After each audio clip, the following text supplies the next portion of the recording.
I never planned to reveal my true success at Vanessa's wedding. Honestly, I didn't even want to attend. But how could I say no to Mom? She insisted, "It's your sister's big day, Rachel, at least show up looking decent." So I did. In a simple navy dress, heels that didn't scream boardroom, and a quiet smile I'd practiced for years. The Grand Plaza Hotel was as over the top as expected. Crystal chandeliers glittered like icicles above, long tables overflowed with roses and candles, and waiters floated through the crowd with trays of champagne. Vanessa had always been obsessed with appearances, and this wedding was her masterpiece. I stayed near the back of the ballroom, close to the marble columns and far from the spotlight. That was always my place in this family, present but never seen. From across the room, I could hear bursts of laughter and clinking glasses as guests congratulated Vanessa, the youngest VP at Sterling Industries and now the bride of Ethan, Coulson, of the CEO himself. My mother found me, as she always did, just when I thought I'd be left alone. "There you are," she said, her voice sharp as her perfectly tailored dress. "Why are you hiding back here? People have been asking about you." "I'm just taking it all in," I replied lightly, sipping champagne. Her eyes flickered over my outfit. "You look fine," she said, lips pursed. "But you could have worn something more polished. Vanessa's wedding is a big event." I nodded, biting back every response I'd trained myself not to say. Just yesterday, I'd chaired a board meeting that determined the future of a Fortune 500 company. But no one here knew that.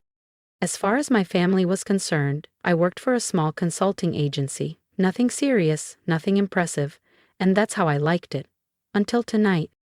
Mom sighed dramatically. "You know, consulting is okay, but it's not success. Not like what Vanessa's done.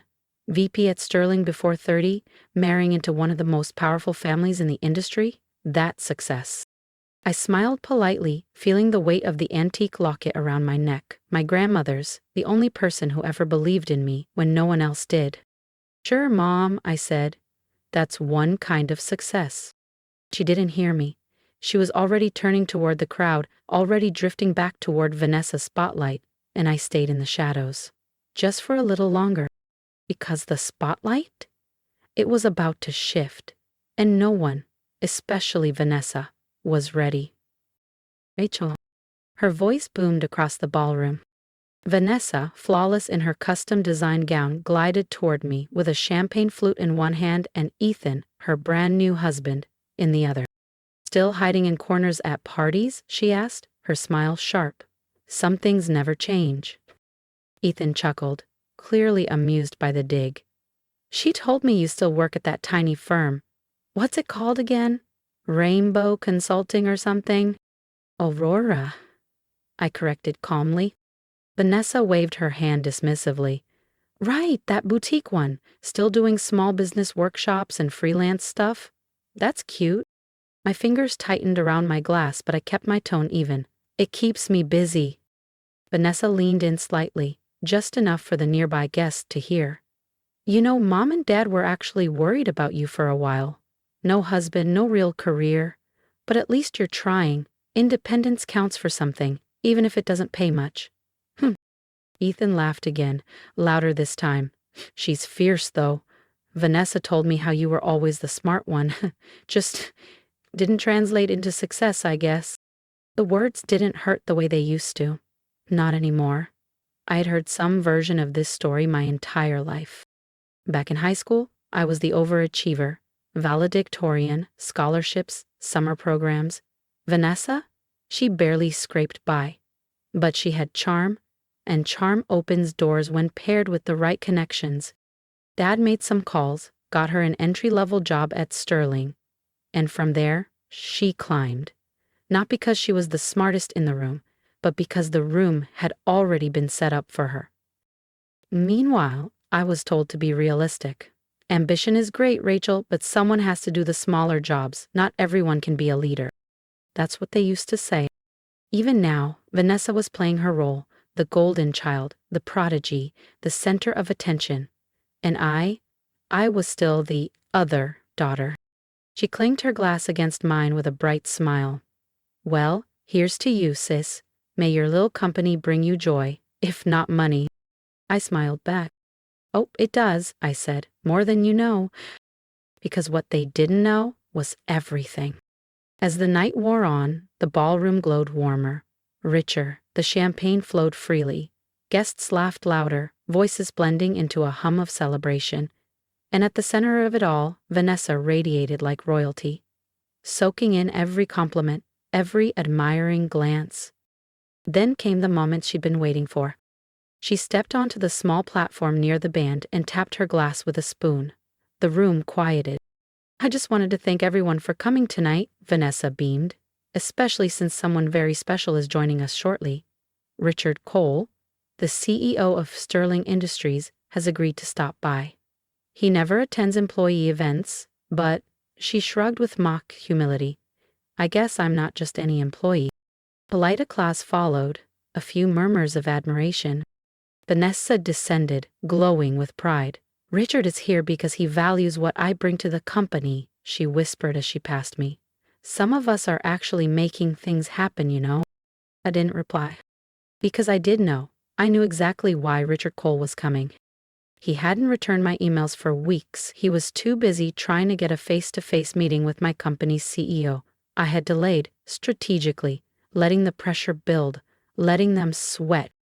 He didn't know the CEO he was chasing would be standing in this ballroom, right now, wearing a navy dress. And then, it happened. The double doors swung open. A hush rippled through the room like a sudden draft. Richard Cole entered with quiet authority, tall, silver-haired, perfectly tailored, the kind of man who didn't need to raise his voice to command attention. Vanessa straightened instantly, tugging Ethan beside her. She looked like a student preparing to meet the principal. But Richard didn't look at her. He scanned the room, and his eyes locked on me. A flicker of surprise, then recognition, then something else. He moved forward, brushing past Vanessa and Ethan without a glance. Mr. Mitchell? He said, extending his hand with genuine warmth. I didn't expect to see you here. Dead silence. My family froze. My mother's glass hovered mid-air. Ethan looked from Richard to me and back, confused. Vanessa's smile faltered like a candle in the wind. I accepted his handshake. Richard, I said with calm precision, good to see you. His smile widened. We've been trying to get on your calendar for weeks. If I'd known you were attending this wedding, I'd have sent the proposal here. I could feel every eye in the room turn toward us. Vanessa's wedding had just become my stage. Vanessa blinked, frozen mid-step. She looked between me and Richard like she'd misheard something. Wait, you two know each other? She asked, her voice rising slightly. Richard turned toward her, finally noticing the bride. Oh, you must be the one who works at Sterling. Vanessa forced a smile. Yes, I'm Vanessa. Vanessa Mitchell. Rachel is my younger sister. There was a pause. And then, almost too casually, he asked, You didn't tell me your sister was the CEO of Aurora Consulting. Vanessa blinked again. Sorry? What? Richard frowned slightly, genuinely confused. You didn't know? He looked back at me, a little awkward now. I assumed your family knew who you were. I took a sip of champagne and smiled politely. They knew I worked in consulting. I never said more, and they never asked. Silence exploded through the ballroom louder than any music. Ethan stepped forward, stammering, Wait, you? Run Aurora? As in Aurora Consulting Group? I nodded. Founder, CEO. Vanessa's jaw dropped open, but no sound came out. My mother dropped her clutch. You told us it was a small firm, she whispered. It started small, I said calmly, 12 years ago, out of a shared office in Queens. Now we advise half the Fortune 500. Richard nodded. Your daughter's firm has been a major player for years. We've been pushing for a meeting to discuss a merger. Sterling is in a tight spot financially and Aurora has what we need. Vanessa's voice finally returned, but it cracked under the weight. Merger? What merger? I turned to face her directly. Aurora has been considering acquiring Sterling for months. You didn't know? No. Her voice was shrill now. No one told me. I met her eyes. Maybe because you never saw me as someone worth informing. Just your little sister with the cute job. Ethan looked pale. So, you're the one our board's been desperate to reach. My smile turned cold. That's right. Vanessa took a step back, as if the marble floor had tilted beneath her. Around us, the wedding crowd had gone from stunned to stunned silent. Some guests stared, others whispered, a few pulled out phones. My parents stood motionless. Their golden child had just been eclipsed by the one they never truly saw. And the spotlight Vanessa loved so much was finally shining where it always should have been. A few minutes later, I found myself in a side room just off the main ballroom, a velvet-draped lounge meant for bridal parties, now serving as a makeshift war room. Vanessa, Ethan, my parents and I, no crowd, no cameras, just four faces I'd known all my life, looking at me like I was a stranger. You couldn't wait, could you? Vanessa hissed. Her makeup was still perfect, but her composure was cracking.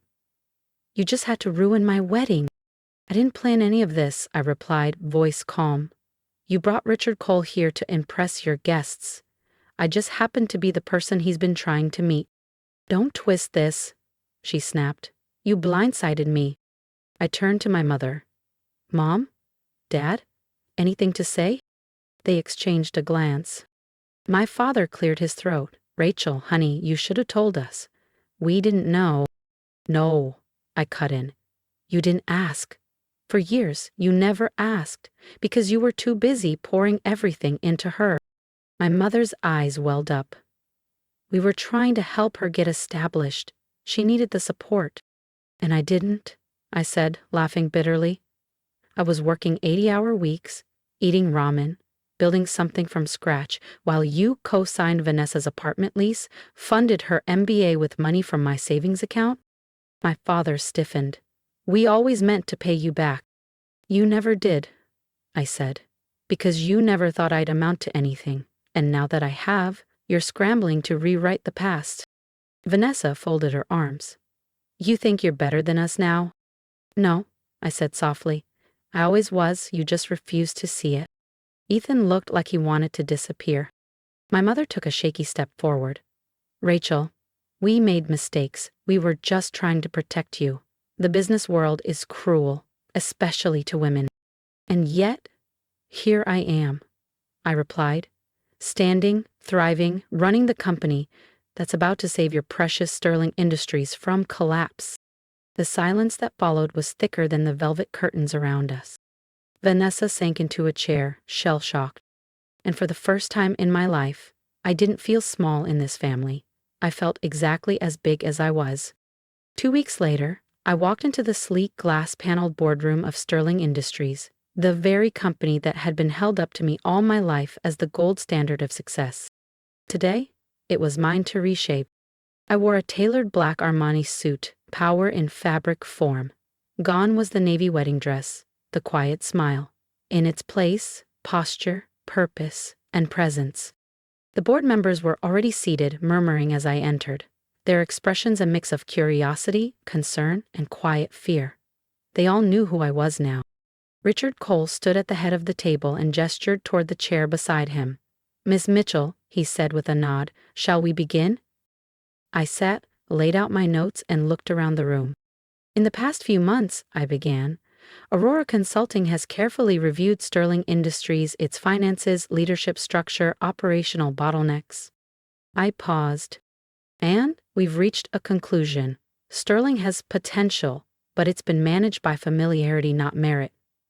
That ends today. Several board members shifted uncomfortably. In the new structure, I continued, roles will be reassigned based on competence, performance, and vision, not legacy or connections. Behind the glass walls, I could see them, my parents and Vanessa, watching from the observation area like courtroom witnesses. Vanessa looked smaller than I'd ever seen her, no longer the golden girl in the spotlight. Just another employee, waiting to find out where she truly stood. As of next quarter, I said, we'll be implementing a complete departmental reorganization. Redundant leadership roles will be eliminated. Talent will be promoted from within, based on actual contribution. I let that sink in. We're not here to punish anyone, I added, but we are here to build something lasting. And that means letting go of the idea that a last name is a qualification. The room went quiet. Then, one by one, heads began to nod. Richard leaned over and whispered, "You're more ruthless than I imagined." I smiled. Not ruthless, just clear-eyed. He chuckled. "And your sister?" "She'll be given an offer," I replied. "Entry-level sales. She can work her way up if she's willing to earn it." Behind the glass, Vanessa lowered her gaze. And for the first time in this building, I wasn't the underdog. I was the architect. The next morning, the new contracts were sent out. One to Vanessa. One to my father, who apparently still held an advisory role he hadn't earned. And one to my mother, who had insisted for years that Rachel just doesn't have the business instincts her sister does. None of them responded for 2 days. On the third day, Vanessa showed up at my office. Gone were the designer heels, the smug smile, the air of invincibility. She wore simple flats, her hair in a loose bun. She looked real. For once. "Do you mean it?" she asked. "Entry level? Starting over?" I nodded. "That's how it works at Aurora. We build from the ground up." Her voice cracked. "I don't know if I can do that." "Then don't," I said gently. "You have a choice." She looked down, then back up. "I want to try. I don't want a handout. I want to be good enough. On my own." It wasn't an apology, but it was something. Later that week, my parents came in. Not to grovel, not to scheme. Just to talk. My mother's voice trembled as she said, "We were wrong. About so many things. But mostly, about you." I didn't offer forgiveness. I didn't need to. What I needed was truth, and now I had it. The rest, I could live without. That night, alone in my office, I pulled open the top drawer of my desk. Inside was my grandmother's locket. I opened it, revealing the tiny note she had written when I was just 23, struggling, broke, and unsure if any of this would ever work. Success isn't about who believes in you at the end. It's about who you believe in at the start. Yourself. She had believed in me when no one else did. Now, the world believed too. But that wasn't the victory. The victory was that I'd never needed their belief to begin with. As I looked down over the city's skyline, I realized something profound. All those years of being underestimated didn't break me. They built me. I wasn't the family disappointment. I was the storm they didn't see coming. And I had only just begun. If you've ever been underestimated, by your own family no less, you know how much it takes to stay silent and let success speak for itself. I'd love to hear from you in the comments. What would you have done in my place? What would you say to someone who's still being dismissed for dreaming big? Let this story be your reminder. You don't need permission to build the life you deserve. Believe in yourself, even when no one else does. And if this message resonated with you, don't forget to like, share, and subscribe. More real stories are on the way.